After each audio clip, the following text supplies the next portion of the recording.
Sallallahu ala Muhammad sallallahu alaihi wasallam. Amal ibadah itu yang untuk ibadah akhirat. Dunia kita sudah dibagi-bagi oleh Allah sesuai dengan kadar takdir yang Allah tentukan 50.000 tahun sebelum Allah menciptakan langit dan bumi. Sehingga kita tidak perlu merusak amal kita dengan berbagai macam hal yang menjadi perusaknya. Salah satu perusaknya itu niat yang salah untuk dunia, riya, ujub, sombong, merendahkan orang. Itu merusak amal ibadah kita dan akhirnya seseorang itu tidak mampu berjumpa dengan amal ibadah dia ketika amal ibadah itu sudah rusak. Layaknya bola lampu gagal memberikan penerangan, ketika bola lampu itu gagal memberikan penerangan karena komponen-komponen kabelnya kita rusak dengan berbagai macam perusaknya. Tidak bisa berfungsi. Segala sesuatu ada perusaknya. Ya. Kayu ada perusaknya. Perusaknya kayu itu apa? Rayap. Rayap itu yang merusaknya. Handphone ada perusaknya. Apa itu? Ketika misalkan jatuh ke air dan belum ada teknologi yang membuat dia water resist, akhirnya handphone itu rusak. Ya. Tembok ada perusaknya dengan jamur yang merayap pada permukaan temboknya. Segala sesuatu ada perusaknya. Amal ibadah pun ada perusaknya. Jangan hanya giat beramal, tapi lupa dengan perusak amal. Giatlah beramal sembari waspada dengan perusak amal ibadah. Itu yang kedua. Yang ketiga, bahwasanya disebut dengan hari pertemuan, yaitu pertemuan penduduk langit dengan penduduk bumi. Karena apa? Pada waktu di hari kiamat nanti terjadilah perjumpaan. Kita manusia ketika dicabut, kita ketemu dengan Malaikatur Rahman. Kalau kita dalam kondisi beriman. Kita ketemu dengan malaikat maut yang mencabut kita. Akhirnya ruh itu diberikan oleh Allah organ-organ yang fungsinya tidak lagi sama dengan ketika di dunia. Jadi maaf ya, sebenarnya kekuatan ruh kita itu gede. Tapi karena casing kita, fisik ini membatasi. Akhirnya telinga kita, mata kita, semuanya terbatas. Kenapa? Karena memang fisik di dunia itu membatasi. Memenjarakan dalam tanda petik. Kalau seseorang sudah dicabut ruh dari jasadnya, maka pada saat itu dia memiliki semua organ tubuh dengan fungsi yang jauh berbeda ketika di dunia. Dia bisa melihat malaikat, dia bisa melihat surga, nanti di akhirat dia bisa melihat surga, misalnya neraka, kakinya bisa berdiri di padang mahsyar selama 40 tahun perjalanan akhirat. Itu semuanya fungsinya. Makanya maaf ya, jangan fokus sama fisik di dunia ini hanya tumpangan doang. Kayak kalau mati ya sudah ditinggal kayak gigi meninggalkan tempatnya, sudah tinggal sudah. Maka ini hanya fisik di dunia saja. Lah kita nanti di akhiratnya akan diberikan fisik oleh Allah jauh berbeda dengan fisik kita di dunia. Kenapa? Fisik di dunia mengalami fitrah, dicerai beraikan oleh tanah dan cacing-cacingnya. Dicerai, hilang dia sudah, menyatu dengan tanah. Karena ini hanya tumpangan doang. Makanya kenapa Allah benci sekali dengan orang yang membanggakan fisiknya? Ya karena hanya tumpangan. Tumpangan apa yang kamu banggakan dari tumpangan? Ada yang hitam, ada yang putih, ada yang krem misalkan. Apapun warna kulitnya dibuat oleh Allah beda-beda. Kenapa kok beda-beda? Ya karena hanya tumpangan saja. Hanya tumpangan tok. Makanya Allah benci sekali kepada mereka yang sombong dengan fisiknya. Karena tidak ada yang perlu dibanggakan. Maka ketika ruh sudah dicabut, disitulah dia berjumpa dengan para penduduk langit. Sebagaimana riwayat dari Barok bin Azib. Dalam riwayatnya Barok bin Azib kita menjumpai manusia menuju ke langit pertama, berjumpa dengan para malaikat. Para malaikat riuh menyambutnya.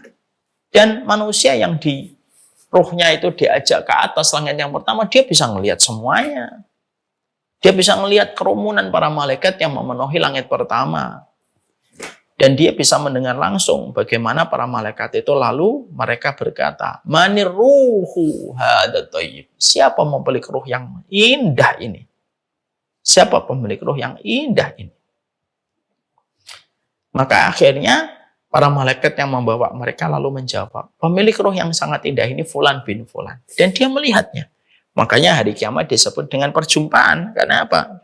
Akhirnya penduduk dunia yang selama ini tidak pernah melihat malaikat karena keterbatasan fisiknya, bahwasanya fisik matanya tidak bisa melihat kepada alam malaikat, maka pada waktu hari kiamat diberikan oleh Allah berjumpa, dia melihat, oh ini malaikat Rahman, ini malaikatul Malik, ini malaikat Ridwan, semuanya akhirnya dia jumpai dan dia lihat. Itulah yang disebut dari pertemuan para penduduk bumi dengan penduduk langit. Yang keempat, yaitu pertemuan makhluk dengan sang Khalik. Pertemuan makhluk dengan sang Khalik. Pertemuan makhluk dengan sang Khalik ini terbagi menjadi dua. Kalau pertemuan makhluk dengan Khalik di balik hijab, yaitu ketika diadili oleh Allah. Dan ada orang-orang berdosa yang nanti berjumpa dengan Allah dalam bentuk suara. Lalu mereka disidang oleh Allah. Kenapa kamu zina? Kenapa kamu menghafalkan Al-Quran niat kamu untuk riya? Kenapa kamu sedekah niatnya untuk riya? Nanti dijawab itu. Dijawab sama Allah Subhanahu wa Ta'ala, tetapi di belakang hijab. Kenapa? Karena sesungguhnya orang-orang yang berdosa tidak bisa melihat Allah. Dia hanya berjumpa langsung, tapi ada hijabnya. Nah, orang beriman itu nanti melihat Allah. Karena sesungguhnya kita menjumpai bahwasanya salah satu kenikmatan besar dalam kehidupan di akhirat itu adalah ketika seseorang itu berjumpa dengan Allah secara langsung, tanpa hijab. Ya. Makanya kita mendapati lilladzina ahsanu husna wa ziyadah. Makanya kita mendapati tidaklah orang yang berbuat baik mereka mendapatkan surga, dan mereka itu mendapatkan ziyadah. Mendapatkan ziyadah itu adalah mendapatkan tambahan, yaitu melihat wajahnya Allah. Mereka betul-betul bertemu dengan wajahnya Allah. Saya bukakan di dalam Al-Quran. Allah menyampaikan kepada kita di dalam surat Yunus ayat yang ke-26. Tolong ditampilkan. Di dalam surat Yunus ayat yang ke-26, Allah berfirman, lilladzina ahsanu al-husna wa ziyadah. Bagi mereka yang berbuat baik, maka mereka mendapatkan dua jaminan dan janji dari Allah. Al-husna, mereka mendapatkan kebaikan pula. Kebaikan itu apa? Artinya surga. Lilladzina ahsanu al-husna wa ziyadah. Dia mendapatkan surga. Setelah mendapatkan surga itu apa? Ziyadah, ada tambahan. Berarti ada satu kenikmatan yang lebih daripada kenikmatan surga. Apa itu? Ziyadah namanya. Diterangkan oleh Allah dengan kata ziyadah. Ziyadah itu tambahan. Apa tambahannya? Tambahannya itu melihat wajahnya Allah. Tapi untuk siapa? Khusus bagi para penduduk surga. Penduduk neraka tidak berjumpa dengan Allah. Mereka mendengar suaranya Allah ketika diadili.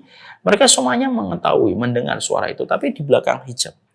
Lah, ketika manusia sudah menyelesaikan pengadilan Allah, melewati sirat, sampai di Qantharah, sampai akhirnya masuk ke dalam surga, barulah di situ mereka melihat wajahnya Allah. Makanya ada sebuah riwayat bahwasanya Allah itu ketika seluruh penduduk surga itu, seluruh penduduk surga sedang menikmati semua kenikmatan yang ada di dalam surga, lalu tiba-tiba nampaklah sinar di atas wajah mereka. Ternyata itu adalah Allah. Sinar itu begitu indah sekali. Ya. Dari miliknya Allah. Maka Allah itu berkata, berfirman, Assalamualaikum ya ahlal jannah. Assalamualaikum wahai penduduk surga.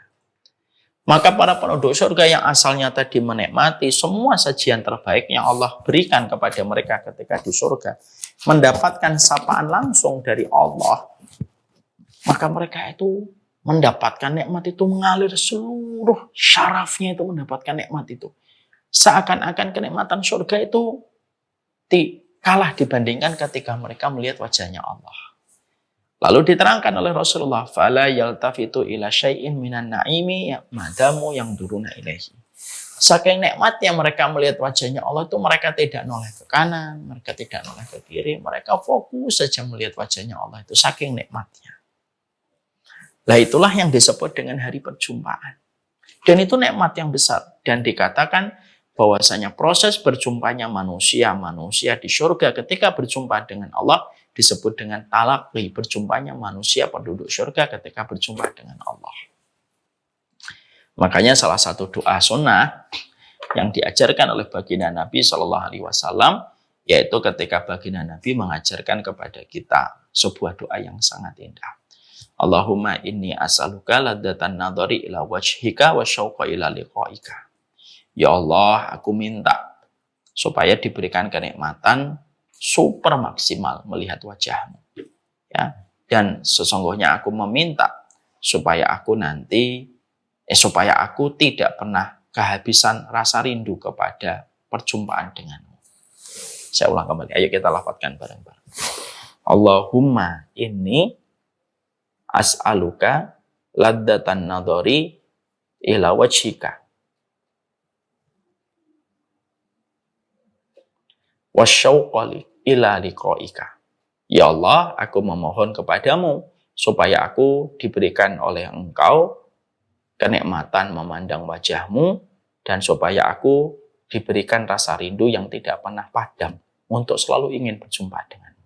Dan itu yang diajarkan oleh baginda Nabi Shallallahu Alaihi Wasallam.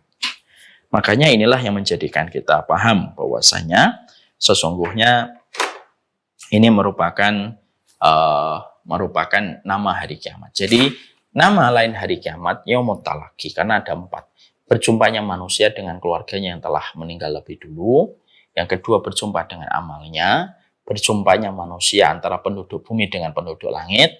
Dan yang keempat, berjumpanya manusia yang telah menjadi penduduk surga berjumpa dengan Sang Khalik, dan itulah kenikmatan paling puncak dari semua kenikmatan yang pernah dirasakan oleh manusia.